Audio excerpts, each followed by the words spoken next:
누가복음 20장 41절에서 21장 4절까지 우리 한 목소리로 함께 봉독합니다.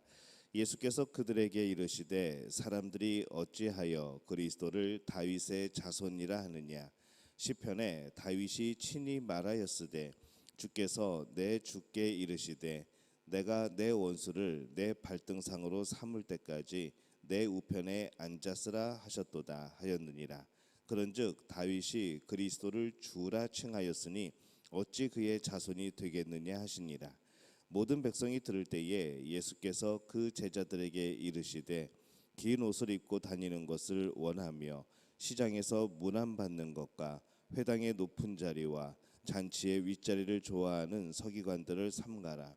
그들은 과부의 가산을 삼키며 외식으로 길게 기도하니 그들이 더 엄중한 심판을 받으리라 하시니라. 예수께서 눈을 들어 부자들이 헌금함에 헌금 넣는 것을 보시고 또 어떤 가난한 과부가 2렙돈 넣는 것을 보시고 이르시되 내가 참으로 너희에게 말하노니 이 가난한 과부가 다른 모든 사람보다 많이 넣었도다. 저들은 그 풍족한 중에서 헌금을 넣었거니와 이 과부는 그 가난한 중에서 자기가 가지고 있는 생활비 전부를 넣었느니라 하시니라. 아멘. 할렐루야. 하나님의 은혜가 오늘 새벽에 하루의 첫 시간을 주 앞에 드리는 우리 믿음의 가족들에게 함께 하시기를 예수님의 이름으로 축원합니다. 앞선 우리의 내용의 말씀의 내용과 같이 이 사두개인들과 이 서기관들의 이 부활의 논쟁에 대해서 예수님은 서기관들의 손을 들어주게 됩니다. 그런데 오늘 이 말씀에서는 이 부활을 믿는 이 서기관들의 실제 믿음이 어떠했는가 이것에 대해서 말씀을 하죠. 무엇인가를 믿는다고 할 때에 그것은 그냥 단순히 믿는다는 것은 말이 안 됩니다. 무엇인가 믿을 때 우리는 무엇을 믿는 것이고 그것을 믿는다는 것이 무엇을 의미하는 것인지 또 왜 믿는 것인지 우리는 그 믿음에 대해서 믿는 것에 대해서 확실하게 알아야 되는 것이죠.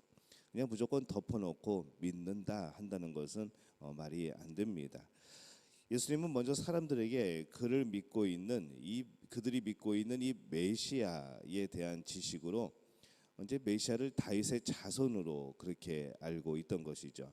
이제 그것에 대해서 질문을 하는 겁니다. 44절에 보면은 다윗이 그리스도를 주라 칭하였으니 어찌 그의 자손이 되겠느냐라는 이 질문을 던집니다. 메시아를 단지 이 다윗의 자손이라 말하지 말고 이 다윗의 자손의 의미가 무엇인지 알아라라고 말을 하는 것이죠. 예수님께서는 이 다윗의 자손이라는 것은 이 혈통으로는 다윗의 후손으로 오시게 됐지만은 이 다윗이라는 위대한 그 왕의 인간적인 왕의 대를 잇는 것이 아니라 오히려 이 다윗의 주님이 되는 그런 왕으로 오신다는 그런 것을 말씀을 하고 있습니다. 이 사람들은 이 다윗의 후손으로만 메시아를 생각을 했습니다. 그러다 보니까 메시아가 오면은 어떤 생각을 하게 되는가? 메시아가 오면은 이 다윗 시대에 그 누렸던 전성기, 다윗 시대 때 누렸던 그 부와 그 나라가 번성하게 되는 것, 이것을 생각을 했던 것이죠. 잘 믿는 것 같았지만은 사실 메시아에 대한 바람조차도 그들은 전혀 엉뚱한 소망을 가지고 있었던 겁니다. 그렇기 때문에 이 믿는다고 할 때에 그것이 무엇을 의미하는지 잘 아는 것이 우리에게는 매우 중요합니다. 이런 것들을 제대로 점검하지 않았기 때문에 그들은 메시아가 눈앞에 있음에도 불구하고 그가 메시아인지 그가 어떤 일을 행하는지 전혀 알 수가 없었던 것이죠. 게다가 받아들이지도 못했던 겁니다. 오늘날 이 믿는다는 우리들도 많이 그러한 모습을 봅니다. 믿는다고 말하는데 무엇을 믿는지 모르겠다는 것이죠. 믿는다고 말하는 것이 이 성경에서 말씀하는 하나님이 아니라 우리가 원하는 것을 이루어 줄 수 있는 그런 분을 우리는 믿고 있다는 겁니다. 내 생각으로 만들어 놓은 하나님을 믿고 또 따르는 것을 우리는 보게 되는 것이죠.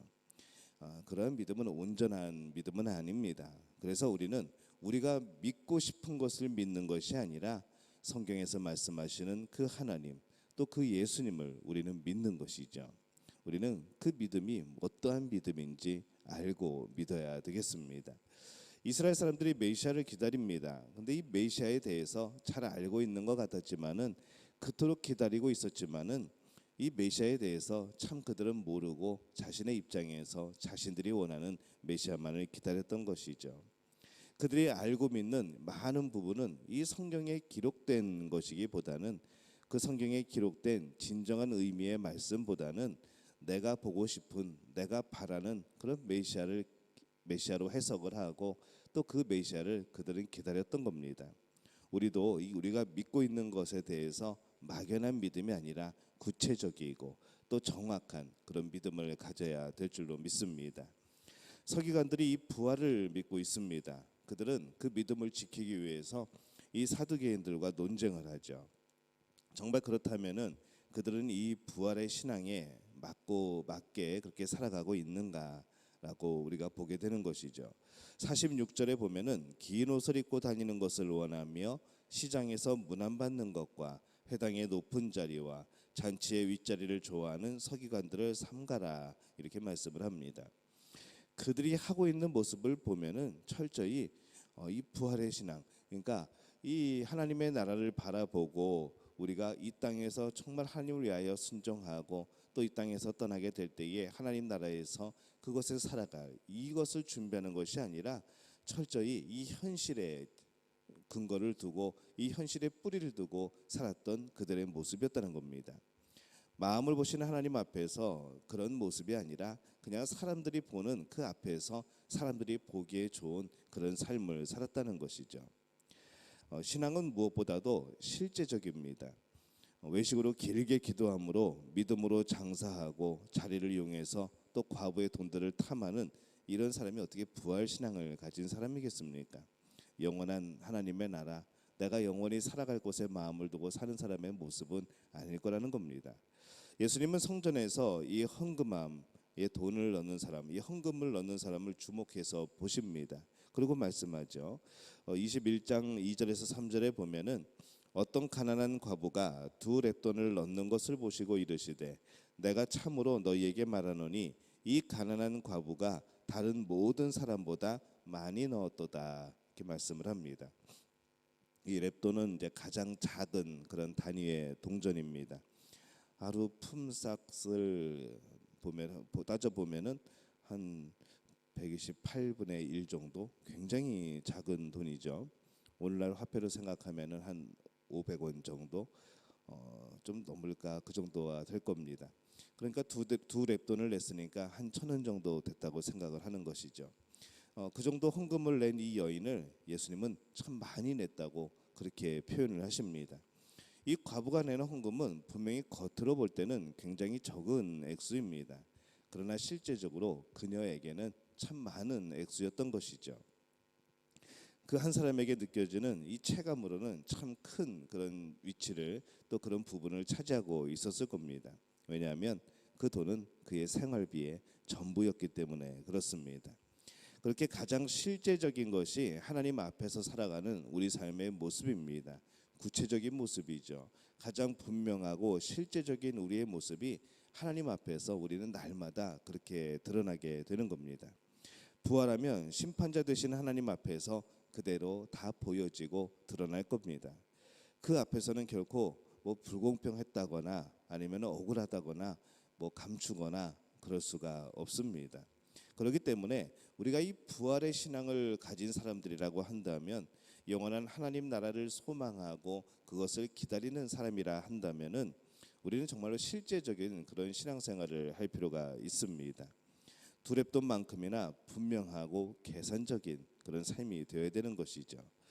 우리가 믿고 있는 것에 대해서 얼마나 실제적으로 살아가는가, 하나님 보시기에 기뻐하실 만한 것들을 계산하며 우리는 그렇게 살아가고 있는가, 우리는 점검을 해볼 필요가 있습니다.